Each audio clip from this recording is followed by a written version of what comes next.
أعوذ بالله من الشيطان الرجيم.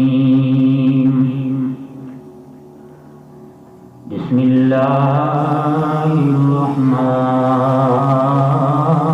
الرحيم.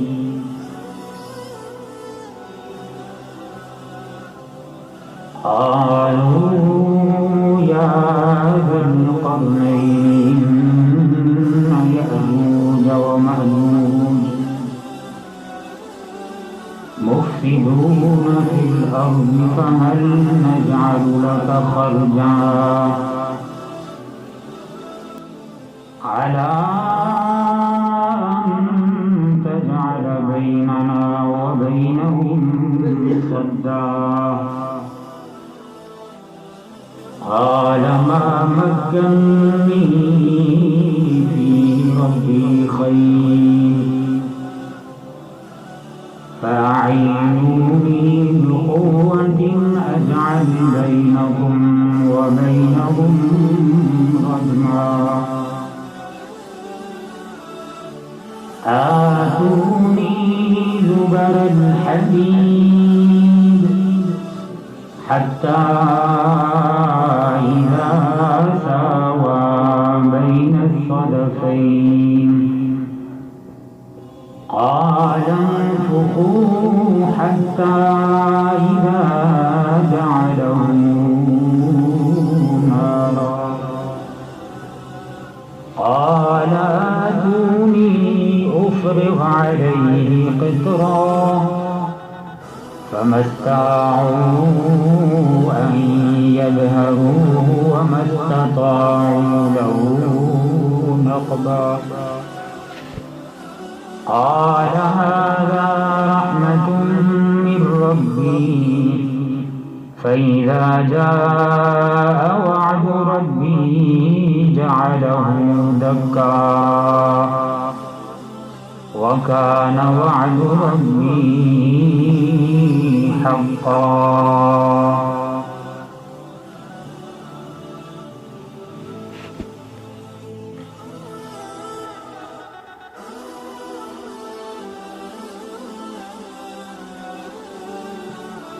محترم بزرگوں، بھائیوں اور عزیز ساتھیوں،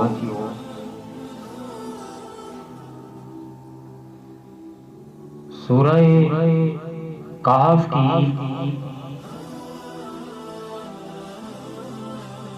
94 نمبر آیت سے لے کر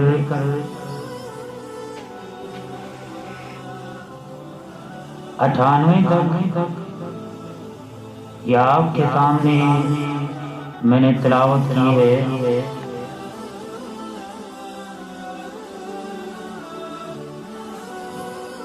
جس کے اندر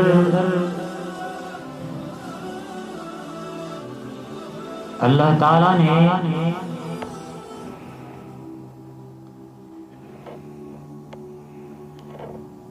قیامت کے قریب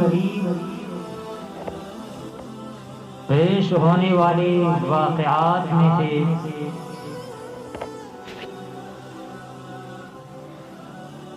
ایک کا ذکر ان آیات کے اندر فرمایا ہے.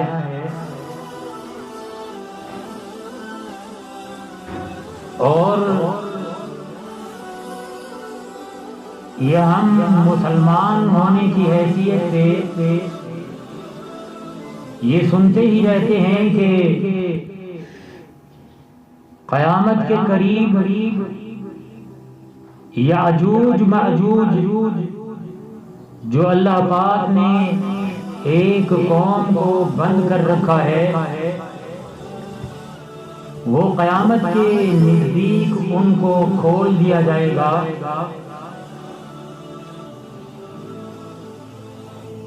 اور ان سے پہلے جیسا کہ میں پچھلے جمعہ کے اندر یہ بیان کر چکا ہوں کہ ان سے پہلے دجال کا آنا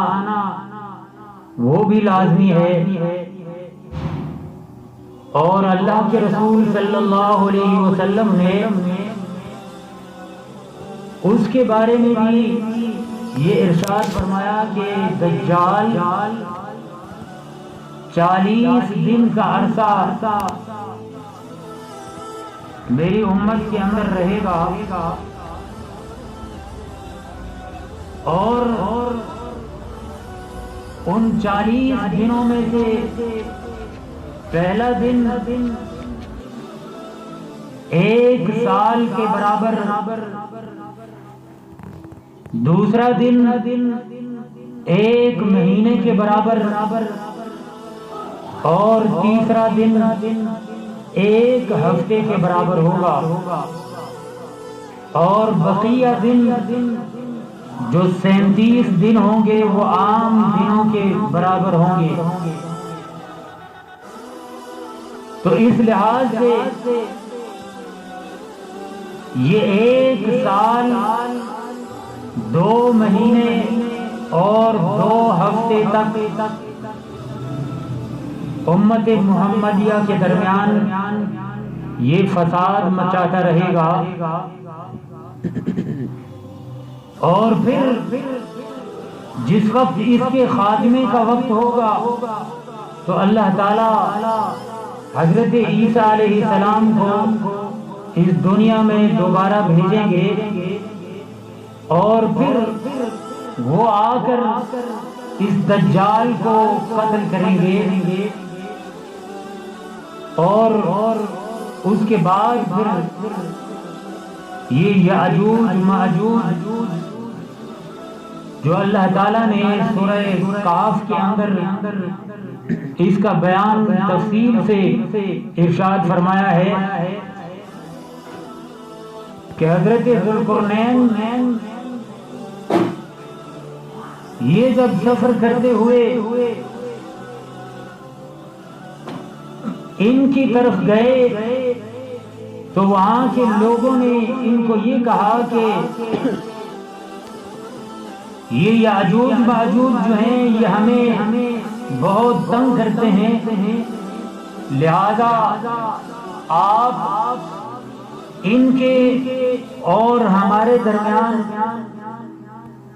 ایک رکاوٹ بنا دیں تاکہ ہم ان کے فساد سے بچ سکیں۔ تو حضرت ذوالقرنین نے ان لوگوں کو یہ فرمایا تھا کہ تم میرے لیے لوہے کی چادریں اکٹھی کر کے لاؤ، اور پھر ان کو پہاڑوں کے درمیان ان پہاڑوں کے برابر کر دیا گیا، اور اس کے بعد انہوں نے یہ حکم دیا کہ آگ کو جلایا جائے، اور آگ جب جل گئی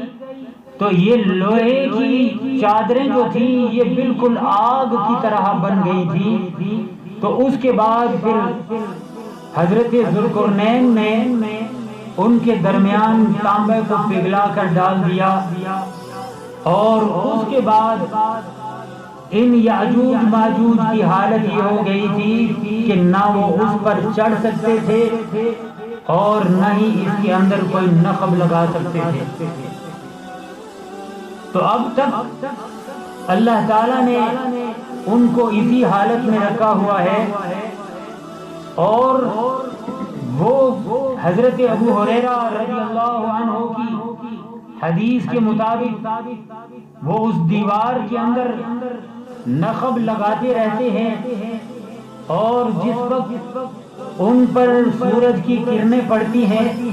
تو اس وقت وہ کہتے ہیں کہ چلیں پھر آ کر کام کریں گے، تو وہ واپس چلے جاتے ہیں، اور اس کے بعد پھر جب کام شروع کرتے ہیں تو جب کرنیں ان کے منہوں کے اوپر ان کے جسموں کے اوپر پڑتی ہیں تو اس کے بعد پھر ان کا راہبر رہنما جو ہوتا ہے وہ کہتا ہے کہ آئیں ہم واپس چلتے ہیں، انشاءاللہ واپس آ کر اس کو پھر اکھیڑیں گے، نقب لگائیں گے۔ تو اللہ کے حکم سے جب وہ واپس لوٹتے ہیں تو یہ وقت وہی ہوگا کہ جس وقت اللہ کو منظور ہوگا ان کا نکلنا، تو وہ اس دیوار کو نخب لگا کر باہر نکلیں گے۔ حدیث میں آتا ہے کہ وہ بڑے اونچے اونچے ٹیلوں سے بھاگتے ہوئے جب میدانوں کے اندر اور اسی طرح بحر تبریہ کے اندر جب پہنچیں گے تو اس کے بعد حالت یہ ہو جائے گی کہ وہ سمندر کو ہی پی جائیں گے، اور ان کے پیچھے آنے والا جو آخری گروہ ہوگا وہ جب اس سمندر کے پاس پہنچے گا تو وہ کہے گا کہ یہاں تو سمندر ہوتا تھا، پانی ہوتا تھا، وہ کہیں خشک ہو گیا، نظر نہیں آ رہا، یعنی یہ حالت ہو جائے گی۔ اور اس کے بعد پھر وہ زمین پر فساد پھیلانا شروع کر دیں گے، اور چلتے چلتے وہ درختوں کے جھنڈ کے پاس یعنی بیت المقدس کے پاس پہنچ جائیں گے، اور اس کے بعد یہ کہیں گے کہ ہم نے زمین والوں کو سب کو مار دیا، اور اس کے بعد وہ اپنے تیر آسمانوں کی طرف پھینکیں گے، اور وہ تیر اللہ کے حکم سے خون آلود واپس آئیں گے، تو وہ کہیں گے کہ ہم نے اب آسمان والوں کو بھی قتل کر دیا۔ یہ حالت اللہ کے رسول صلی اللہ علیہ وسلم نے ارشاد فرمائی کہ اس طرح ہوگا، اور اس کے بعد پھر اسی زمین کے اندر سے اللہ تعالی ایک بہت بڑا جانور نکالیں گے جس کو دابۃ الارض کے نام سے جانا جاتا ہے، اور سورہ نمل کے اندر اس کی تفصیل بھی آتی ہے، اور وہ آ کر انسانوں سے باتیں بھی کرے گا، اور اس کے بعد پھر وہ ہر ایک انسان پر نشان لگائے گا، اور ان نشانوں کی کثرت اس حد تک بڑھ جائے گی کہ ایک اونٹ خریدنے والا جب اونٹ خریدے گا تو اس سے پوچھا جائے گا کہ یہ تم نے کہاں سے خریدا ہے، تو وہ آگے سے جواب دے گا کہ میں نے اس نشان زدہ آدمی سے لیا ہے، یعنی اتنی کثرت سے وہ انسانوں کے ماتھوں کے اوپر نشان لگائے گا۔ یہ حالتیں قرب قیامت کی ان 10 علامات میں سے ہیں جو میں نے آپ کے سامنے بیان فرمائی ہیں،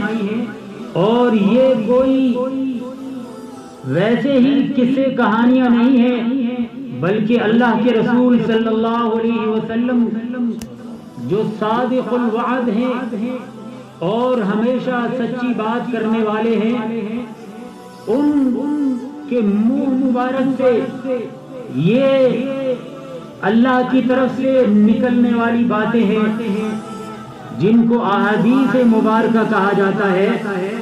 یہ اللہ کے رسول صلی اللہ علیہ وسلم کے فرامین احادیث میں موجود ہیں، یہ واقعات